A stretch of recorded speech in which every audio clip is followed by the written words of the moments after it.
So here it is. That's going off.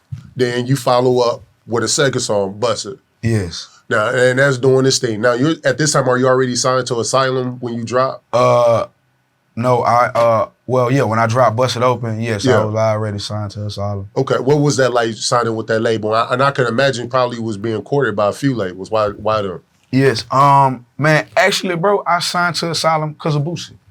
Okay. Real shit. We had a show together in St. Louis, and I mean, we had a few shows together where we bumped into each other, but we was in St. Louis together, man, and you know, he was signed to Asylum. So I was like, shit, man, how they, you know, they coming at me as a right then, they was offering me the most money, you know what I'm saying? Yeah.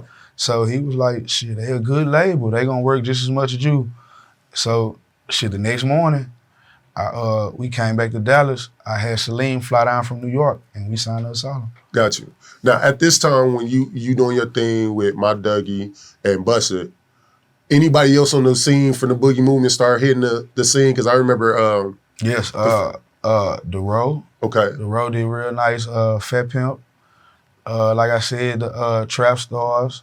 The Tum Tum, was that Caprice Classic? Caprice? No, Tum was a little before them. Okay. But the Trap Star clique, they was Get It Bitch, and really they, I tell everybody this, I feel like they opened that floodgates because they signed to Universal maybe 2-3 weeks before I signed.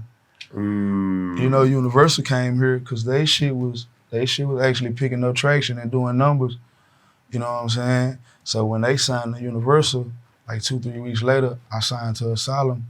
But our songs was catching motion around the same time. Then you had The Road, then you had Fat Pimp, then you had GS Boys and you know, Party Boys. The Party Boys and all that shit. So before we get to Cali Swag District, what happened, man? Like, it seemed like Dallas had a moment where it really could have transitioned to what we look at as Atlanta right now. Yeah. The labels were in bed with all the artists here. What did Dallas do wrong, and how do you feel? Did y'all drop the ball? Like, what happened? I feel like Dallas, we didn't have our trial and error period.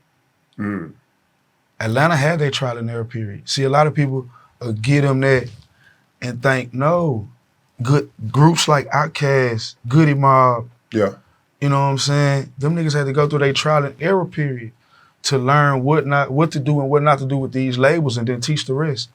So, you know like, what I'm saying? when you look at, like, because people may say, like, well, DSR, people like them, like, that's your trial and error. No, it wasn't. It wasn't really no time period and shit. They still didn't, you know. Yeah, they were still trying to make it outside the region. They were still trying to make it, outside they damn self. Yeah, for sure. So it wasn't no, and then it ain't like, we not Houston, we don't got to rap a lot. Gotcha. We not LA, we don't got, you know.